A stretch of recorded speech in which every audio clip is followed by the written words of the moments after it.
Kiki! Wait. Sample lang ha, sample. Training to sa sa inahin.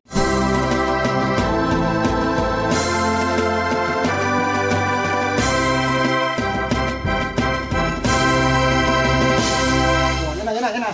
Aptik. Mapagpalang araw po sa ating lahat mga ka-farmers. Welcome back po sa aking channel. For today's video mga ka-farmers, akin lang pong i-share sa inyo yung update natin sa akin pong mga biik na anak ni Mother Pig po na meron pong red ear tag. Ayan.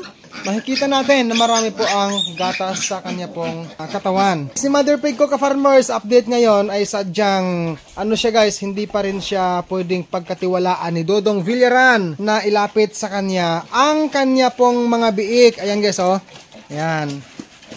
Okay, palitan ng chinilas, sandal. Kasi po papasok tayo. Guys, ang liit guys Ay, ang liit talaga ng isang biik na to. Ito po ang tumimbang lamang ng 800 grams. Pero siya po ang unang lumabas noong nanganak si Mother Pig. Pinakamaliit at pinakamagaan sa lahat, no? Ang iba dito, nasa nasa 1.20 kilos nung pagbata sa kanila, pagkaanak 1.40 kilos, 1.60 kilos, ganon. Good size na yan, no? Ayon sa libro kasi sa pagbabawa. Good size na yan guys, yung mga ganyang kilo na 1.20 kilos. Sinabi nga doon 1.10 kilos pataas, okay na yan. Pero ito lang talagang isa guys, gamay-gamay guys, napakaliit nito. Pero sige lang, at least, naman siya hindi naman siya matamlay.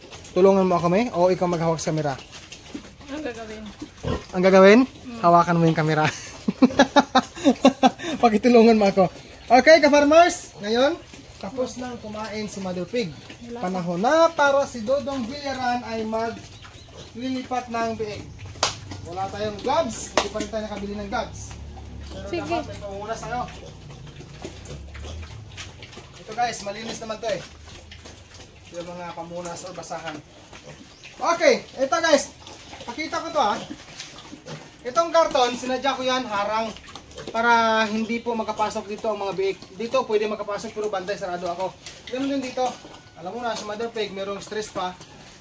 Okay, ganitohin natin. Tip for beginners, ganito. Para pumwesto ng maayos si Mother Pig. Diki, ayos ka. Diki, ayos. Ayos ka, posisyon. Diki. Dali. Ay, ayaw mo Diki, ayos ka dali. Teka, posisyon. Nan. Tip for beginners sa wala pang dyan, mga baboy inahin.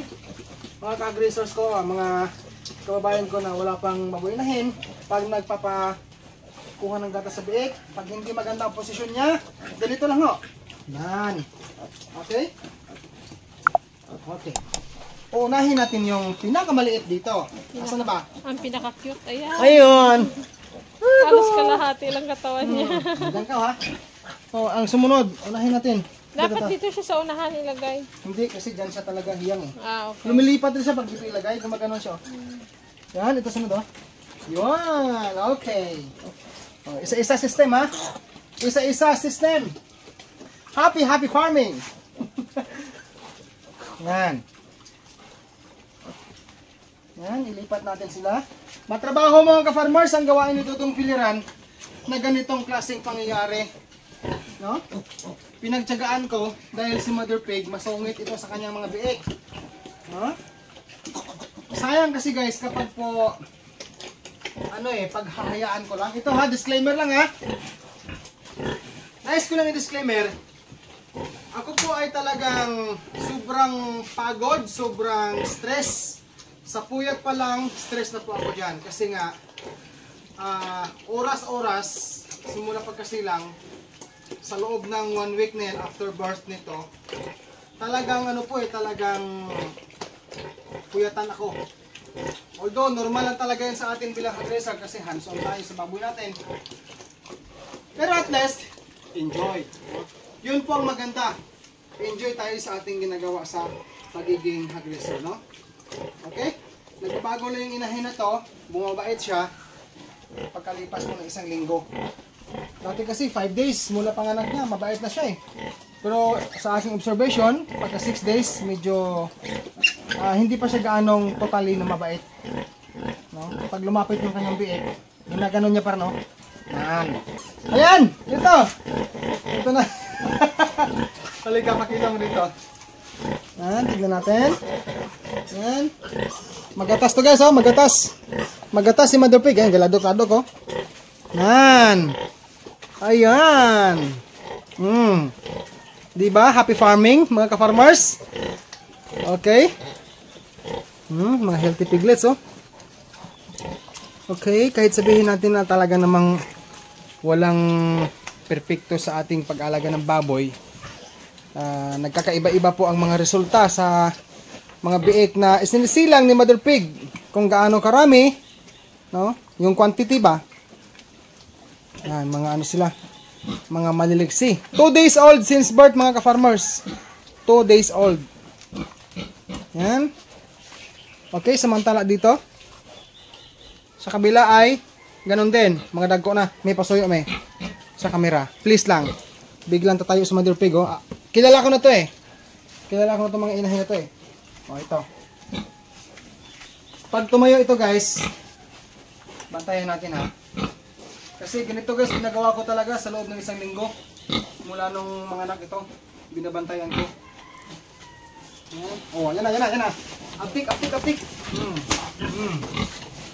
Natin ngayon eh. Stop. Oh, nan. Susubok tayo ka-farmers sa isang idik ha. O biik. Nakakita ko sa inyo. Nag-alert ako dahil sayang kasi kung magka-problema yung biik. Ano po? Ay, dito ka. Ayan, babalik ko lang ha. Okay, sample guys. Sample lang to ha. Sample. Actually, pinapractice ko siya eh. Ayan lang. Alam nyo ka-farmers, sa ginagawa po namin ni Mrs. na pag-practice o pag-train sa kanya na mapaamo siya sa kanyang mga biik, ganito yan. Stress po talaga yung biik, tignan natin ha. Pero kinikip distance ko lang po. Dikit. Ay. Yan o. Nung unang araw talaga guys, mula nung nagbata siya, ganun talaga action niya o. Ganun. Dikit. Nan, di ba?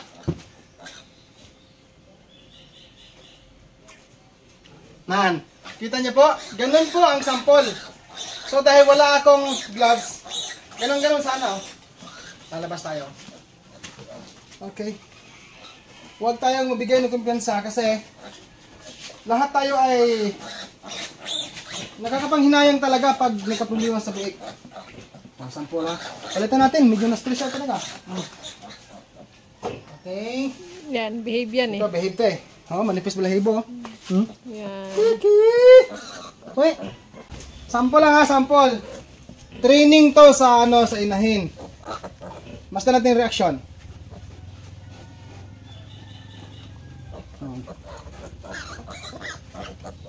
Na, di ba? Nakita ninyo? Ganun po eh. So, pag doon sa loob guys, ito talaga hindi magkakaano to. Hindi magka gusto ang ibig na to. Ang ibig ko sa kanya matanggap na sakit po O, nag-urine pa. Ayan.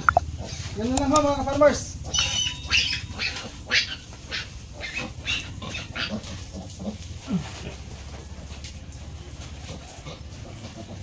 Okay.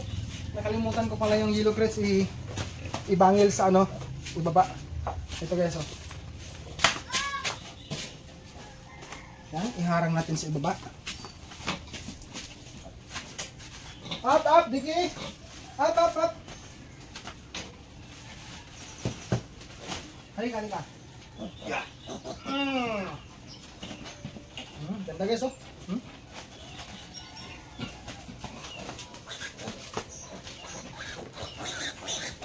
Farmers oh.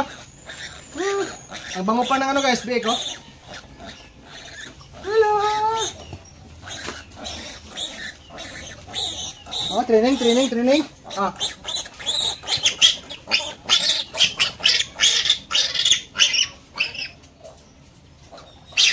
Diba? So, sa kanyang reaksyon ng inahin, hindi po ako nagbigay ng kumpiyansa na ilagay ang biik dito. Kasi talagang gagawa siya ng hindi maganda. So ito po ang pangyayaring ito ay pagtitiisan ko, pagtiyagaan ko na matapos sa loob ng isang linggo. Nagbabago naman talaga siya yung baboy inahin.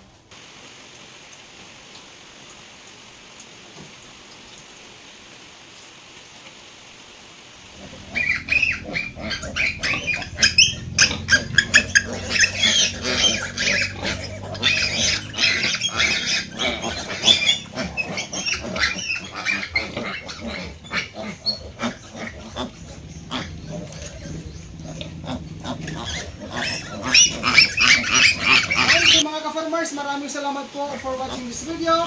God bless us all and peace out everyone. Bye po, happy farming!